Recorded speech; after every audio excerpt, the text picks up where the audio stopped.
tal, Elia Quiñones? ¿Cómo estás? Muy buenas noches. Muy buenas noches. Bueno, gracias por recomendarme que viese la película de Haneke, La pianista. Bueno. No la había visto, no había tenido oportunidad. Sabía que era una película con muy buena crítica, con grandes éxitos, pero no tenía la oportunidad de verla. Y la he visto esta tarde porque Elia Quiñones me ha dicho, vamos a hablar de su protagonista, vamos a hablar de Erika. Y vamos a hablar de Erika por varios motivos. El primero es porque este año le hemos dado una vuelta a nuestro psicólogo de guardia. Evidentemente podéis intervenir en directo en Facebook, en Twitter y en el 93 343 54 50 y en noches@onda0.es, pero Elia Quiñones nos va a ayudar a diseccionar emocionalmente algunos protagonistas de algunas películas. Y eso nos va a ayudar porque a veces hablamos de determinados trastornos y claro, si no conoces a nadie que esté cerca, que lo padezca, pues es fácil que no sepamos exactamente de qué estamos hablando. También puede pasarnos que conozcamos a gente que se parezca a ese perfil y que luego en realidad no lo sea. Así que hemos pensado que a través del cine podemos encontrar, del cine y de las series de televisión, podemos encontrar personajes que verdaderamente estén al día, digamos, a la hora de interpretar esta situación que podemos encontrarnos. Y yo te quería preguntar, Eli, en primer lugar, Erika, la protagonista de La pianista, ¿en qué tipo de personalidad la podríamos encasillar o de desorden emocional? Bueno, la película tiene muchísimos matices. Es un personaje complejo, pero lo podríamos categorizar por la vía de los rasgos obsesivo-compulsivos, ¿no? Tiene una personalidad obsesiva y unas compulsiones de tipo voyerista y masoquista. Bueno, o sea, es un personaje muy, muy complejo y muy interesante. Por si alguien no ha visto la película, un breve resumen. Sí. Es una profesora maestra de piano. Antes quería hacer un breve detalle, ¿no? Venga. Bueno, vamos a analizar 5 personajes a lo largo de... Sí, las 5 semanas de Noches de Radio. De estas 5 semanas, ¿no? Y bueno, me ha costado bastante escoger personajes para hablar de patologías psicológicas dentro del mundo del cine comercial. Es una cosa curiosa, ¿no? Y me he dado cuenta de que los personajes que se suelen construir suelen ser muy estereotipados, muy cliché, suelen ser bastante sencillos y demasiado ficcionados, ¿no? Es como que el cine comercial es un cine de entretenimiento y más que... O sea, vamos a buscar entretenimiento. No hay personajes profundos, quieres decir. Bueno, cuesta más de encontrar personajes que se ajusten más a la realidad, ¿no? Porque en realidad no nos gusta demasiado vernos al espejo. Entonces, por eso me gustan muchísimo las películas de Haneke, porque su tendencia es la contraria. O sea, él quiere acercarse a la verdad lo máximo posible, teniendo en cuenta de que una película siempre es una ficción, pero él tiende a buscar la verdad. Aunque esta verdad sea contradictoria, sea difícil de entender o sea desagradable de ver. Por eso sus películas, a veces, hay mucha gente que no le gusta ver estas películas. Suelen incluir escenas de violencia, por ejemplo, y precisamente el efecto que busca Haneke en estas escenas de violencia realista es que nos desagrade la violencia como espectadores. Bueno, esto me parece muy interesante. Es violencia, además, hecha a veces solamente con una cuchilla de afeitar. Sí. No vamos a entrar en detalles para no destriparle la película a nadie. Michael Haneke quiere que nosotros sintamos que eso que sale ahí en sus films nos puede pasar a nosotros. Que esas historias son plausibles, son veraces, ¿no? A diferencia del cine, por ejemplo, vamos a ver una película de ciencia ficción al cine, una película de factoría americana. Las cosas que suceden son tan inverosímiles, hay muchísima violencia, pero no sentimos que eso nos pueda pasar a nosotros. Entonces lo vemos como un entretenimiento. Sin embargo, la pianista, como decíamos, es un personaje, en fin, muy curioso. De entrada puede parecer una persona más bien seca, solitaria. Luego empezamos a descubrir que tiene un cierto gusto extraño por la pornografía. No sé si ha tenido relaciones normales con hombres, porque empieza a tener una relación un poco extraña con uno de sus alumnos, que es un poco más mayor de la media. un poco más cercano a su edad, donde tienen unas relaciones sexuales, al menos al principio, muy, muy, muy extrañas. Sí, sí, muy extrañas. Es muy impactante, además. Las escenas sexuales en esta película son muy, muy impactantes. La primera, por ejemplo, es empezar... la protagonista yendo a un peep show, a ver, una cabina de visionado de pornografía. Una mujer no suele frecuentar estos sitios. Y ya la miran raro y menos cuando en el entra. cine. Y luego se pone a observar una película pornográfica y utiliza, digamos, la papelera que hay cercana con pañuelos de los visitantes anteriores y los coge y los huele. Sí, esto impacta muchísimo porque sobre todo todas las escenas anteriores han sido la contextualización del personaje. Erika es una profesora de piano del Conservatorio de Viena. No vamos a encontrar lugar en el mundo donde se enseñe música clásica de una manera tan virtuosa, tan exigente y tan perfeccionista, ¿no? Entonces es el contraste tan grande, ¿no? Que eso es lo que busca también Haneke. Haneke, en realidad, cuando hizo esta película, que está basada en una novela, por cierto, no quería hablar del personaje en concreto, ¿no? O sea, no es una película sobre Erika, sino que es una película más... Habla de temas más universales, como de cómo cohabitan en el ser humano lo sublime y lo obsceno. O sea, los extremos, las contradicciones. Es decir, que Erika tiene una parte oscura, digamos, porque Exacto. también le gusta, por ejemplo, ir a ver a los descampados o a los cines al aire libre a las parejas que tienen relaciones sexuales dentro del coche. Tiene un punto voyeur y luego ya evoluciona y es cada vez más violenta. Claro. Esto es debido... Bueno, estas compulsiones yo las interpreto como nacen de la dificultad para experimentar las emociones y las sensaciones auténticas. Entonces sustituye un comportamiento natural por uno artificial. Te pongo ejemplos, ¿vale? Por ejemplo, ella, en vez de...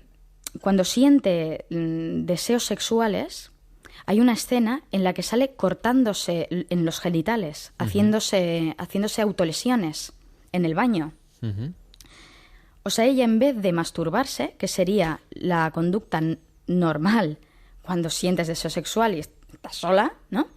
Ella se corta, ¿no? Se impide. Es una negación del placer, una negación de la corporalidad. O sea, como si fuera algo malo. La parte carnal vista como algo negativo, como las emociones como algo a lo que para controlar. Esto es típico de los rasgos obsesivos de personalidad. Ella vive en un mundo absolutamente abstracto, de valores abstractos, en un perfeccionismo extremo. Las escenas cuando sale con sus alumnos. Es un aborde. Claro, ¿de qué manera trata a sus alumnos? Fatal. Para empezar, les llama de usted.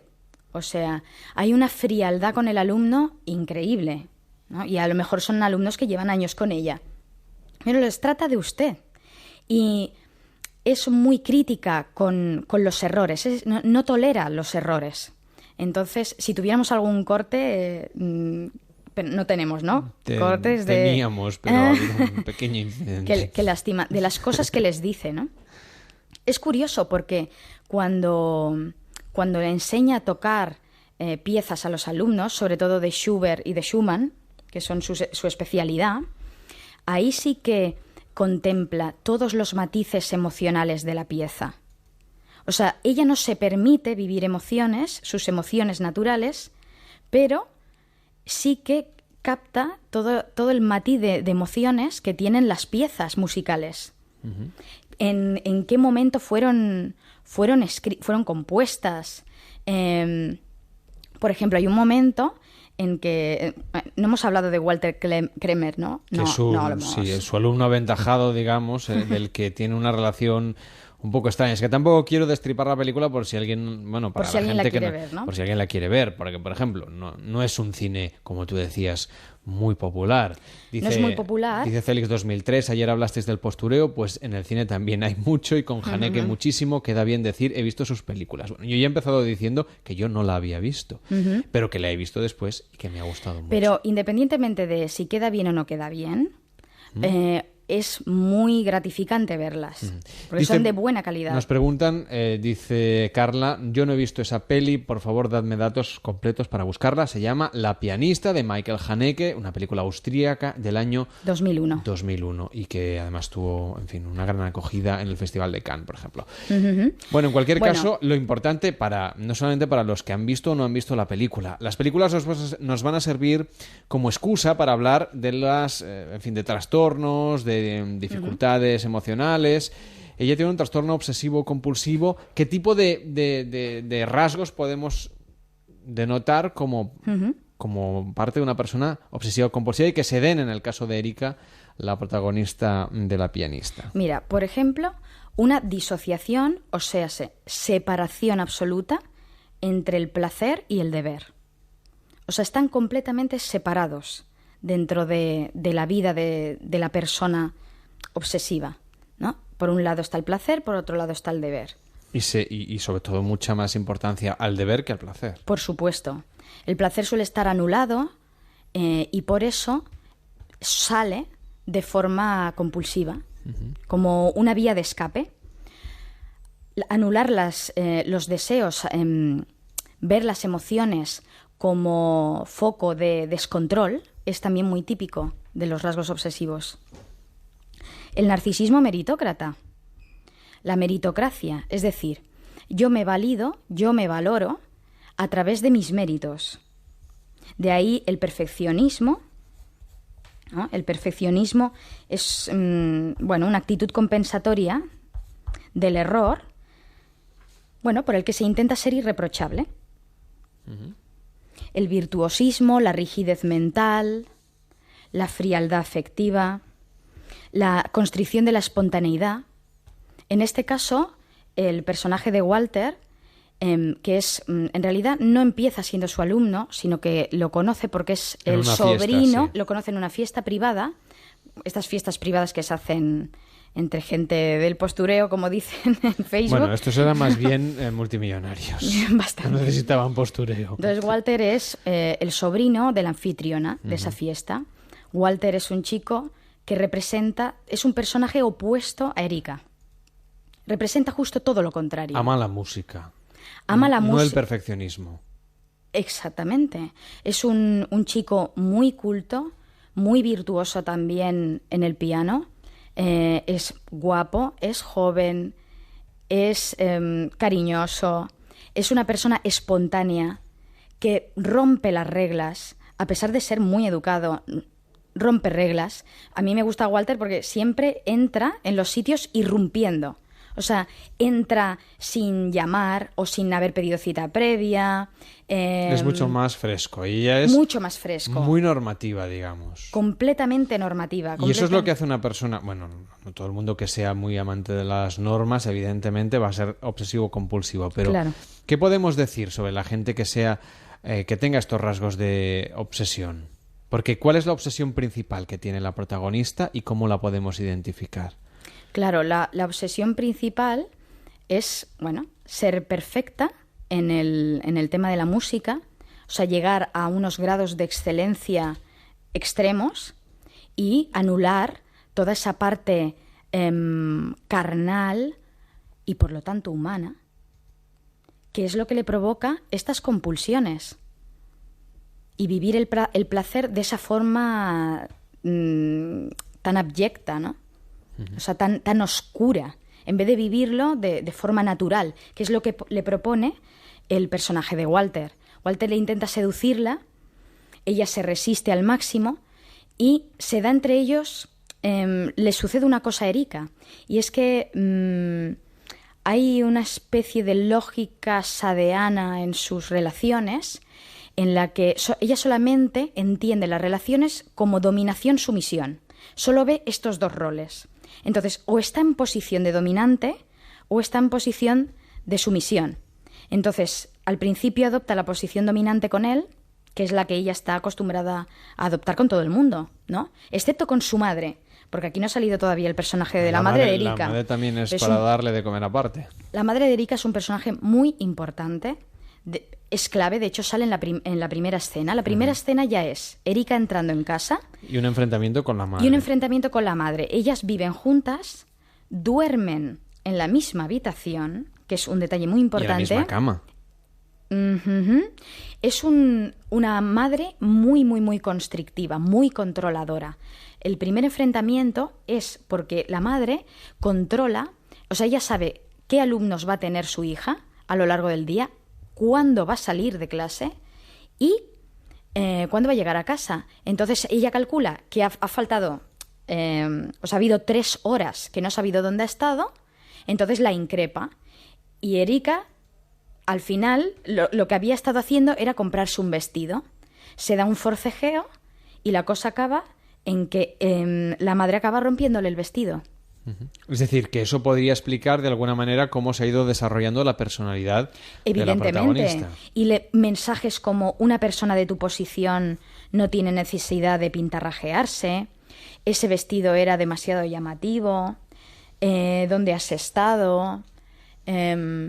O sea, una anulación. Esa madre no ha impedido que Erika se diferencie de ella, que sea independiente de ella, desde luego. ¿Hay muchas madres así controladoras? Hay muchas, claro. Bueno, siempre lo ha habido. Pero, bueno, sí. La madre... Las madres sobre todo, les cuesta más dejar ir. Pero bueno, esto es una generalidad. Por supuesto. En este caso... Nos dice Carla, sí, interesante, la pianista. Yo conozco a gente diagnosticado con TOC, es decir, con trastorno obsesivo compulsivo. ¿Cuáles son los rasgos principales de la gente que tiene trastorno obsesivo compulsivo? Bueno, para empezar tiene que ser, como digo, tiene que tener rasgos obsesivos y tiene que presentarse compulsiones. O sea, son actos que se realizan... Una compulsión sería, digamos, que sin venir a cuento tiene como ideas... Bueno, necesidades extrañas, vamos. Sí. O hacer un ritual. Es una conducta que se realiza repetidas veces para llenar un vacío, pero como el vacío que de verdad se tiene es otra cosa, nunca se acaba de llenar. O sea, es como si yo, para quitarme el dolor de cabeza, me diera un atracón de caramelos de menta. Pues nunca se me va a quitar el dolor de cabeza, necesito un ibuprofeno. Ahora me van a echar bronca a los médicos alternativos. Vale, vamos a dejarlo ahí. No, hombre, no. Vamos a ver, lo que está demostrado científicamente es que el ibuprofeno quita el dolor de cabeza, ¿no? Y otros muchos dolores. Sí. Bueno, y ahí lo vamos a dejar porque no queremos abrir un tema que hoy no corresponde a este programa. Entonces, el tema del masoquismo, por ejemplo, si quieres que hablemos un poco del tema del masoquismo. Claro, Walter la conoce dentro de este contexto de la fiesta privada y él hace todo lo posible para acercarse a ella. Él la ve tocar, alucina, ¿no? Viéndola tocar, y quiere seguirla, quiere ser su alumno, pero para estar más cerca de ella, porque sus motivaciones son emocionales, no la quiere seducir. Entonces ella se resiste, hasta que al final cede. Vale, voy a ceder a estos impulsos, pero para unirse a él tiene que hacerlo a su manera.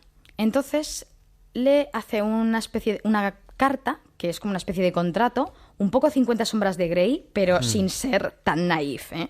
No es un masoquismo de super pop. No. Esto es más realista. Ya hemos dicho que utiliza la cuchilla de afeitar para malos usos. O sea, que a partir de aquí empezamos. Exactamente. Entonces, lo que pone en esa carta, que además cuando él lee estas instrucciones, que no las quiere leer, es una escena muy interesante, porque él le dice...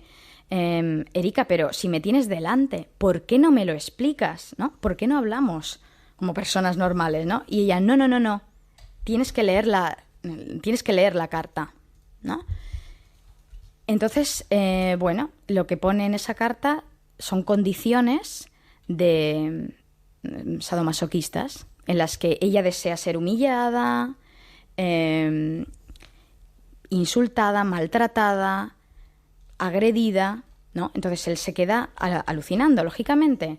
Al principio lo rechaza, pero progresivamente en la película, quien lo vea ya verá, él va cayendo.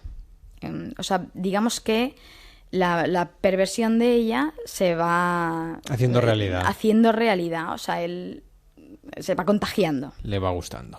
Bueno, gustando. Bueno, exacto. Hasta aquí podemos leer, que no queremos destripar la película. Vale. Nos dice Joan Ortega, recomiendo encarecidamente Funny Games de Haneke, tan interesante como Noches de Radio. Hombre, mil gracias por compararnos con una película como Funny Games, que esa sí es terror, de verdad, ¿eh? Sin demasiada sangre, pero es que te hace... En fin, te pones ahí, empatizas enseguida con lo que está pasando. Esta es un ejemplo de que, o sea, Haneke mismo lo dice, de justo lo que he explicado al principio. O sea, él quería retratar la violencia tal y como es para que nosotros generemos rechazo hacia ella y no atracción. Pero ponen los pelos de punta a Funny Games. Eso es lo que pretende. Sin demasiados aspavientos. Si alguien no la ha visto, hay dos versiones, la austríaca y la americana, las dos dirigidas por Haneke y son... prácticamente palabra por palabra. Cosas de los americanos, que quieren una versión adaptada a lo suyo. Bueno, Elia, nos vemos la semana que viene para hablar de otro trastorno. Si te parece, lo que podemos hacer es hablar ya de la película que vamos a proponer. Es Valmont, de Milos Forman, del año 1989, para hablar del narcisismo y del histrionismo. Película para dentro de una semana. Valmont, de Milos Forman. Que tengas una feliz madrugada. Adiós, Elia. Buenas noches. Gracias.